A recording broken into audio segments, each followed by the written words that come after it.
Yo, what is up, guys? It's Cohen back here again today with another video. We're doing another one of these What's Next videos. In today's video, we're going to talk about the Brooklyn Nets. What is next for them after their very disappointing, in their eyes, loss to the Milwaukee Bucks in the second round of the NBA playoffs. This was a team with more than just championship aspirations. This is a team with dynasty aspirations. When you have two top 5, top 6, whatever you want to say, players in the NBA in James Harden and Kevin Durant, combined with a top 15 player in Kyrie Irving, as well as some solid role players who, to be honest, some of them really just didn't show up. Joe Harris is the main name that I'm looking at here when I say that. In this series, you have championship aspirations. You have dynasty aspirations. You expect to win the championship. You think you're good enough. Your fans expect a lot, and the league and fans of every team expect you to win. If I had to put money on any team coming into these playoffs to win the whole thing, it would have been the Brooklyn Nets. Because in the NBA, you don't bet against star power. That's just kind of the way it goes in this league, and that's kind of why a lot of people have been saying that parity is kind of dead in the NBA, because the Nets look like they were going to just run through things. Jason Tatum took a game off of them with a 50 bomb in the first round, and in the second round, it looked like to start the series that the Nets were just going to run away with this thing. And in the end, it didn't end up happening, and they got knocked out in round 2. Of course, that wasn't without injury, which is probably the biggest concern for this team.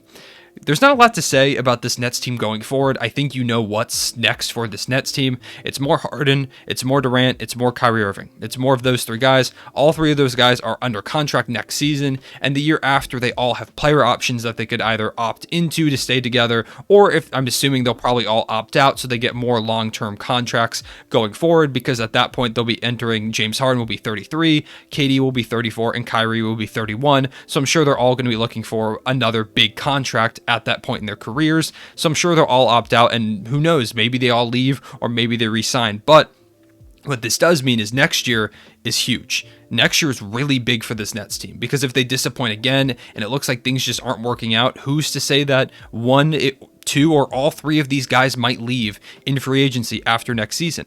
And the Nets didn't give up like a ton to get James Harden. They got lucky getting Kevin Durant and Kyrie Irving in free agency, so they didn't have to give up any assets to bring those guys in. But this roster is really gutted, and they lack a lot of draft capital now going forward. It's not some insane amount. It's not like to the level of like what the Clippers gave the Thunder for Paul George and Kawhi Leonard. Well, Kawhi Leonard came there because Paul George went there. That's why they gave up so many assets, but they didn't give like a ton up. But if those 3 leave, this team is screwed for the foreseeable future. Sean Marks is a great GM, and I'm sure these guys won't all leave. At worst case, maybe one of them leaves to try and go be the guy somewhere else. But if I had to put money on it, I would say these 3 guys are sticking in Brooklyn for a majority of the rest of their careers. So, what do you have to do next year? You've got to prove to these guys that that is the right decision. And what that entails is putting better pieces around these guys and winning a championship ultimately. That's why these 3 guys teamed up. Obviously, they are all friends. They want to play with each other, but the goal in the NBA, and all 3 of these guys are competitive guys trying to build their all-time resumes, the goal is to win an NBA championship. So, that's what they're going to probably that's what they're probably going to do next season, is go for a championship, I would say. Outside of those 3 guys, not a lot of guys are under contract next season. You have Joe Harris, who's making $17 million, which is a lot, but he was really good this season. He was bad in this playoff series, he was, and maybe just the bright lights got to him, but I think he's going to be fine. I think he's going to be fine going forward, and that's just not because he's a UVA guy. I think he is going to be okay. He's really consistent. I think this series just kind of took him by surprise. I think he's going to be fine, and he is the ideal player you want next to those guys. He can play some solid defense at times. He's scrappy, and ultimately what he's best at is being a sharpshooter like very few others in this league. And when you have James Harden, Kyrie Irving, and Kevin Durant on the court with another sharpshooter, this team is incredibly dangerous. So he's going to stick around. I don't think they'll move him at this point. They could, but that's a big contract, and I think he fits well in this team. DeAndre Jordan, who is just out of the rotation at this point, is making $9.8 million. I don't think they'll be able to trade him. I don't think anyone's going to take that on unless they throw a draft pick in along with his contract, and they're a bit short on those draft picks. So I don't see them taking DeAndre Jordan, or any team taking DeAndre Jordan. Landry Shamet will still be under contract. Sure, they'll keep him around. He's a decent sharpshooter to have.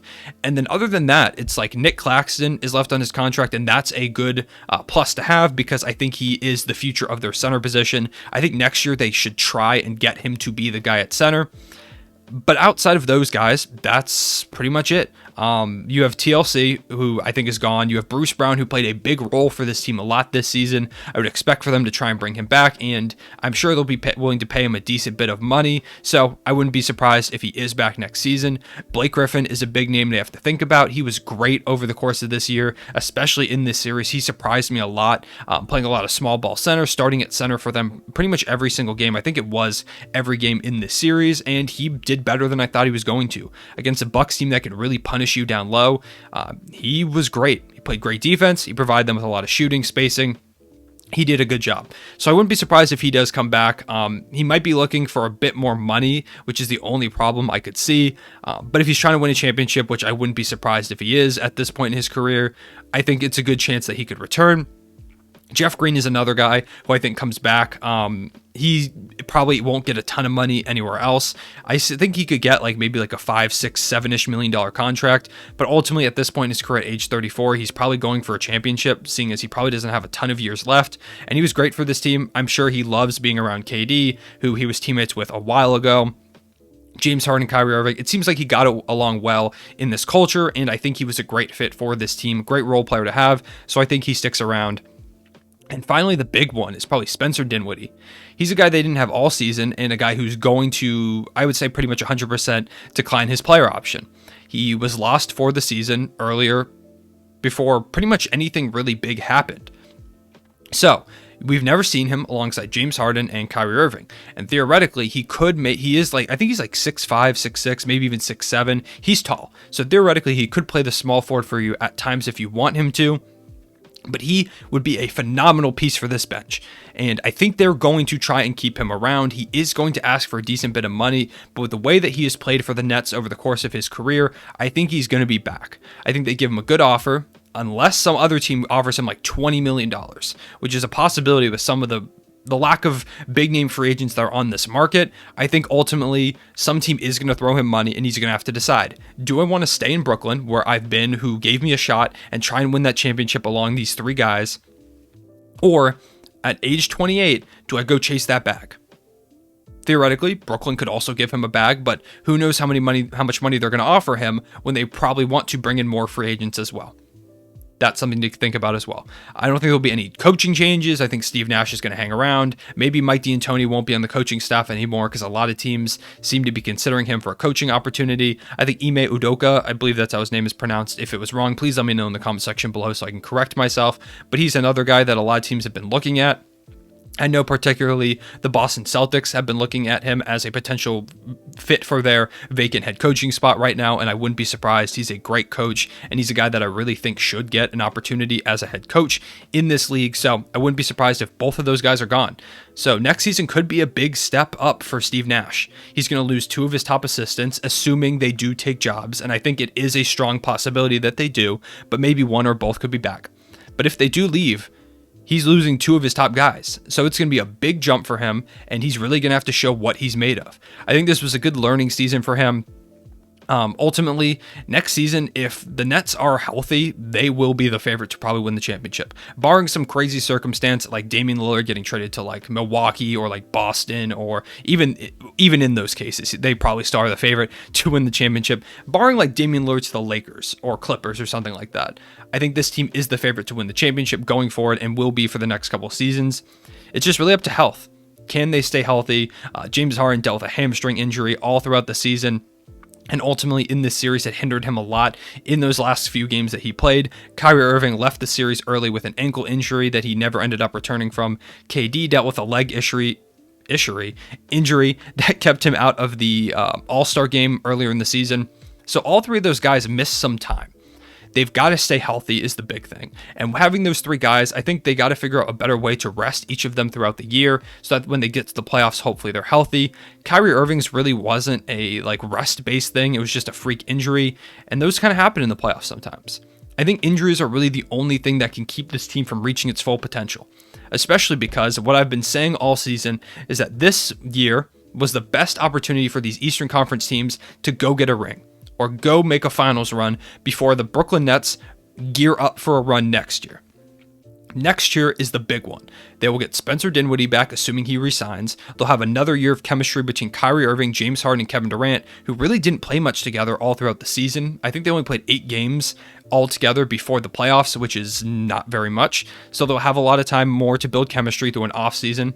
And additionally, vets are going to look at this team. Any vet that wants to win a championship is going to take a pay cut to come to Brooklyn. I can guarantee you that.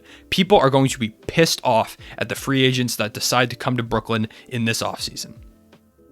There are a ton of guys on the market that I could see them going for. Some guys that could probably take pay cuts. We could talk about I made a list and I'm blanking.